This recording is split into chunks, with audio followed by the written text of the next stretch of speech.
Welcome back to another episode of My Comical Romance, for the first time with visual aids. We are live on recording. Yeah, that's kind of how we usually are. No, but we're usually, bodiless, just voices floating in the sky. Now we have taken human form in order to... This is what we look like today. And I'm Alexandra, believe it or not. And this is... No. Now, some of you are watching this and wondering what the hell is going on, because we are recording a video version of our podcast, My Comical Romance. And where are we? We are in an underground bunker. That's right, where we always are. Yes. The location is called Reach Arts, a wonderful arts community facility in Swampscott, our hometown.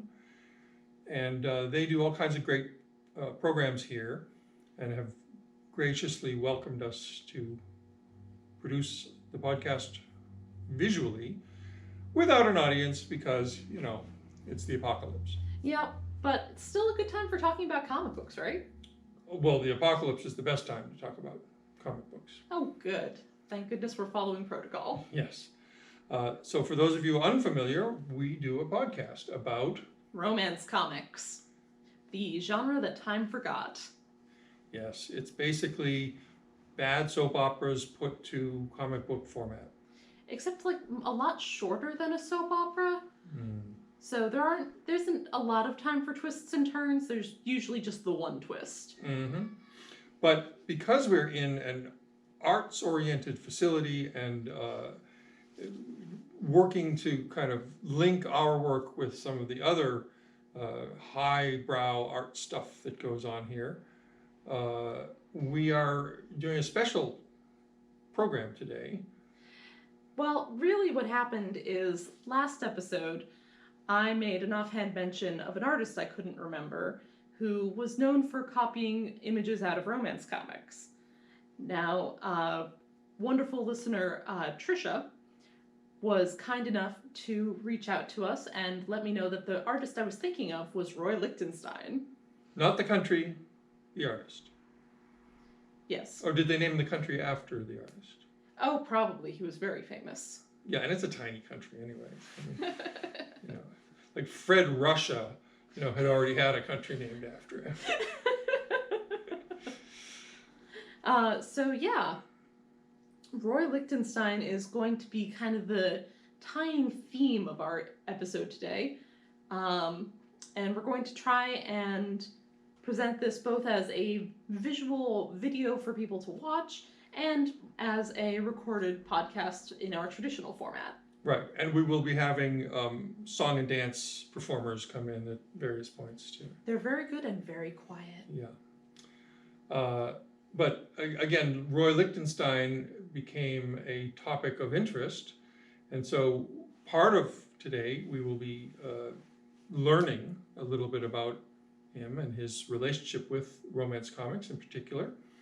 And then we will be, as we always do, reading through a particular comic that is directly linked to that.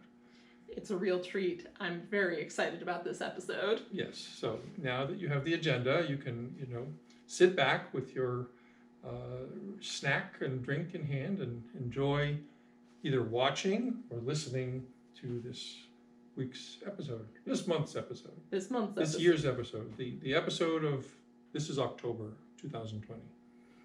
In case there's any future scholars that need that information. That's right. So, how do we start? Well,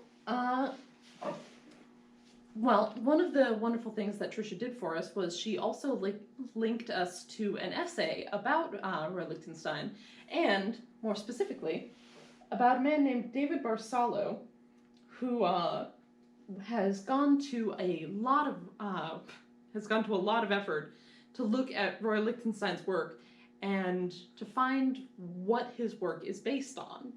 Now, Roy Lichtenstein is most well known for his pop art done in a Ben Day style, which is a lot of tiny dots mimicking newsprint. It looks like everybody in his comics has measles. Just a really bad case of acne. Yeah.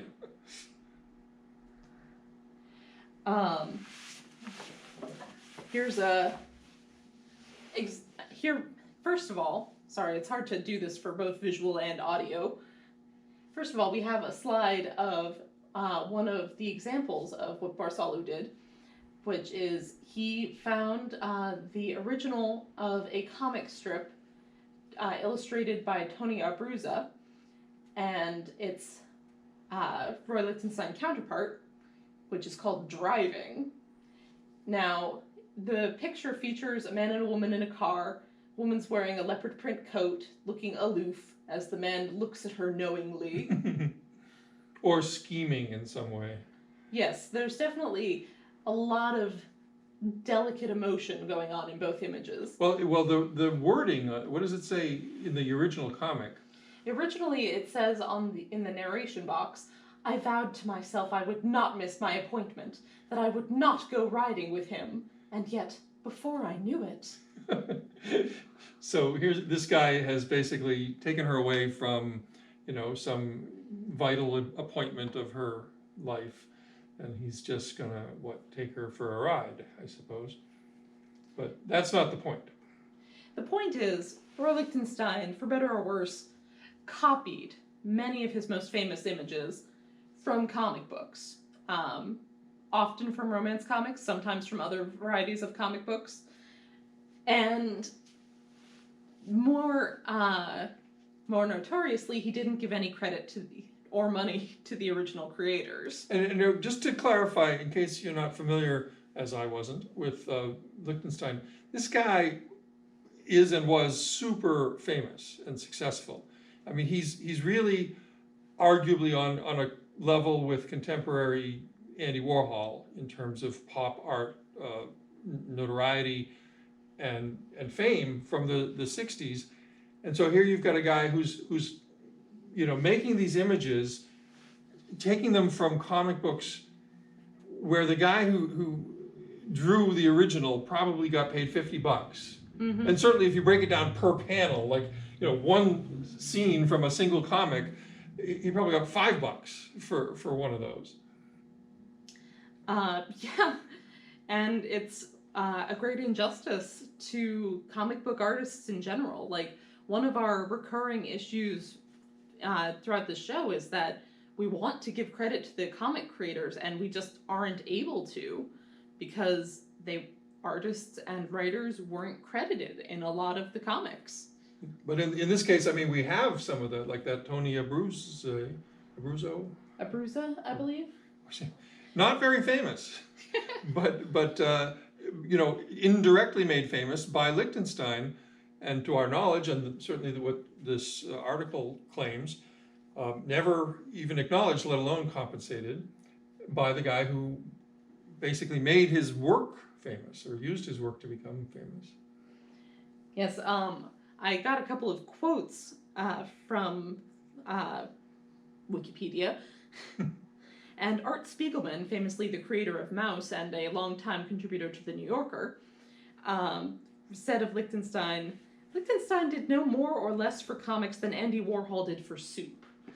So basically, he had an opportunity to look at romance comics, and comics in general, and say, there's something worth looking at here, rather than just being like, I'm going to take what I want and turn it into my art and not delve at all into its origins. And I think, what's implicit in it, this is my point of view, like, show some of these examples. I would have thought, had I not heard about all this, I'm sure I'd seen Lichtenstein in some museum or something before without quite knowing what was going on. And just like with Warhol, okay, he took a Campbell soup can and just put it on a canvas.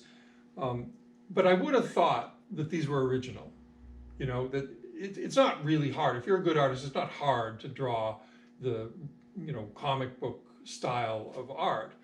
And I would have thought, okay, he's either making fun or making commentary on the style, but he's at least using his own artwork. But I mean, look at these. Yes, we have 3 examples of more images that Lichtenstein copied, and the poses are identical. The colors have often been changed, but the detail is the same. And we've got, art by John Romita and Ben Sikowski and Mike Sikowski. Mike Sikowski. Yep, I'm very good at reading. And Tony Abruzzo again. Mm-hmm. And it's funny, he changed the wording also to make it a different statement, but the point is, okay, he's doing at some level what we're doing, and I think that's true.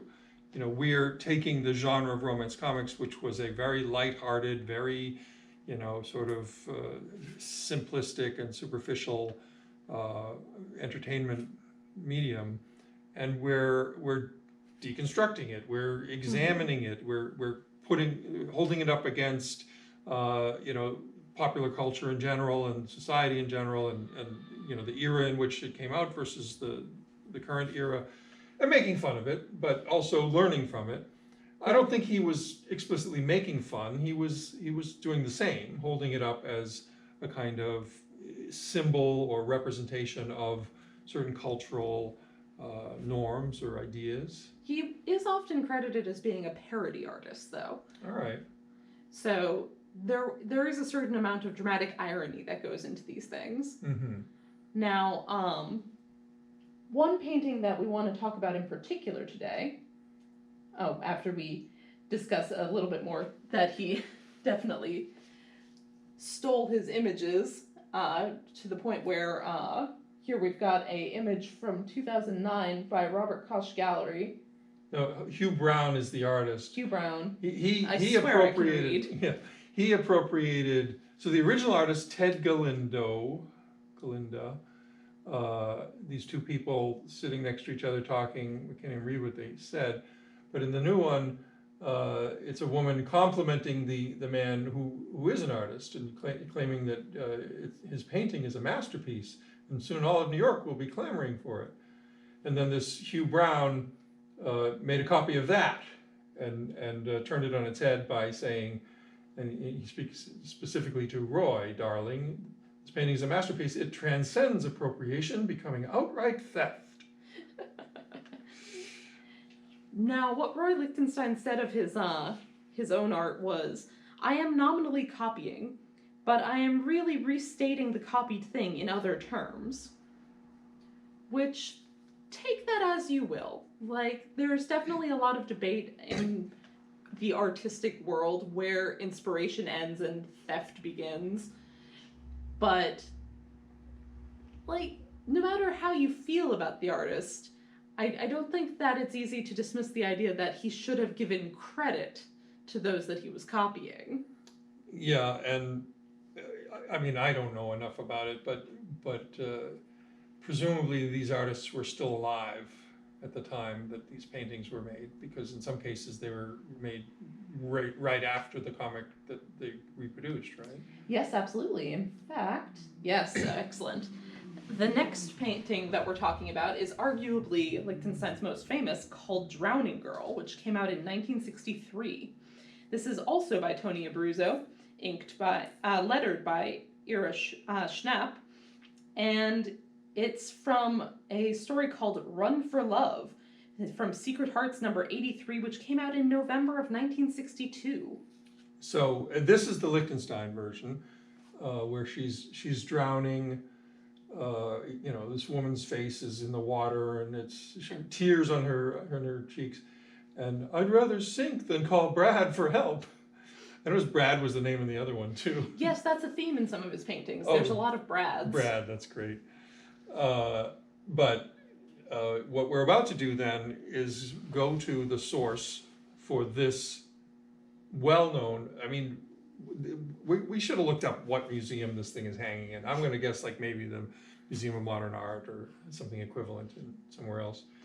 But it is a famous, priceless painting. Well, tens of millions of dollars at least. That's pretty priceless.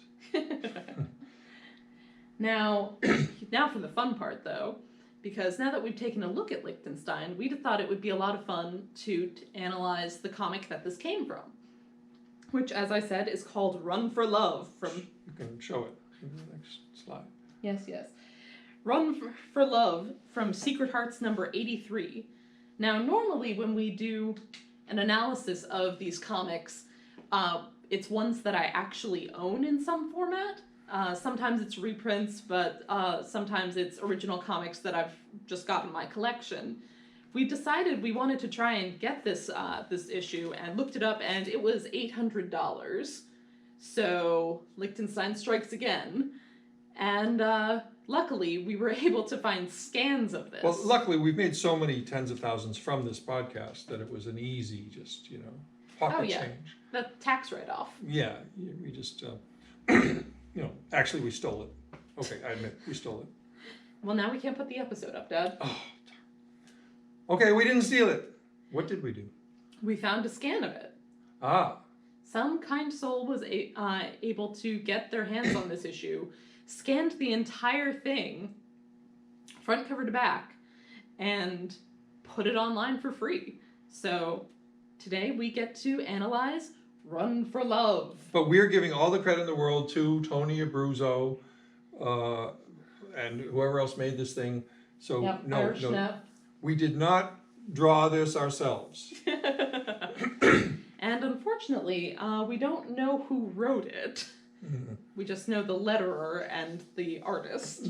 That's a little less of a, appropriation, partly because most of the texts of these things are like 80% identical across all romance comics. I would disagree with that. There's a lot of work that went into this writing. Like, you needed to come up with unique plot lines every month to fill up an entire issue. Mm-hmm.